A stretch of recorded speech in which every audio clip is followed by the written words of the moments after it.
जो लोग ज्यादा सोचते हैं उन्हें एक कहानी सुनाता हूँ। ये कहानी पूरा सुन लिए तो चिंता करना छोड़ दोगे तो सुनो। एक छोटे से गांव में आरव नाम का व्यक्ति रहता था।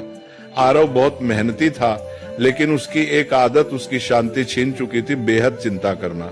सुबह उठते ही वो सोचता कल क्या होगा, पैसा रहेगा या नहीं, लोग क्या कहेंगे, परिवार सुरक्षित रहेगा या नहीं।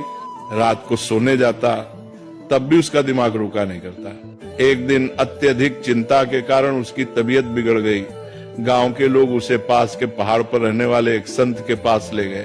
संत बहुत सरल जीवन जीते थे, न ज्यादा बोलना न ज्यादा सोचना।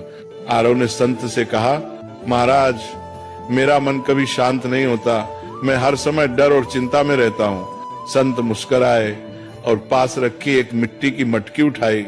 उन्होंने कहा, इस मटकी को पानी से भर दो। आरव ने मटकी भर दी। फिर संत बोले, अब इसे सिर पर रखो और चलो, लेकिन एक शर्त है, अगर एक बूंद भी गिरी तो तुम असफल हो जाओगे।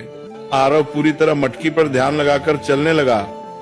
रास्ते में लोग उससे बातें करते रहे, आवाजें आती रहीं, लेकिन आरव ने कुछ नहीं सुना। वह सिर्फ मटकी पर ध्यान देता रहा। कुछ देर बाद संत ने कहा, रुको, अब बताओ रास्ते में कितने लोग मिले।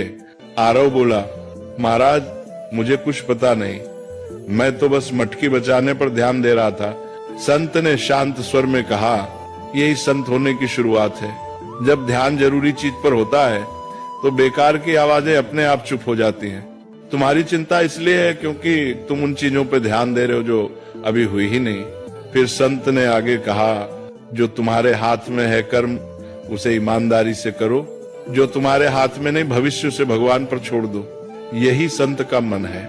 उस दिन आरव समझ गया, संत होना जंगल में जाना नहीं है, संत होना मन की अनावश्यक चिंताओं को छोड़ देना है। धीरे धीरे आरव ने चिंता कम की, वर्तमान में जीना सीखा, और वही व्यक्ति जो कभी बेचैन रहता था अब दूसरों को शांति की सीख देने लगा।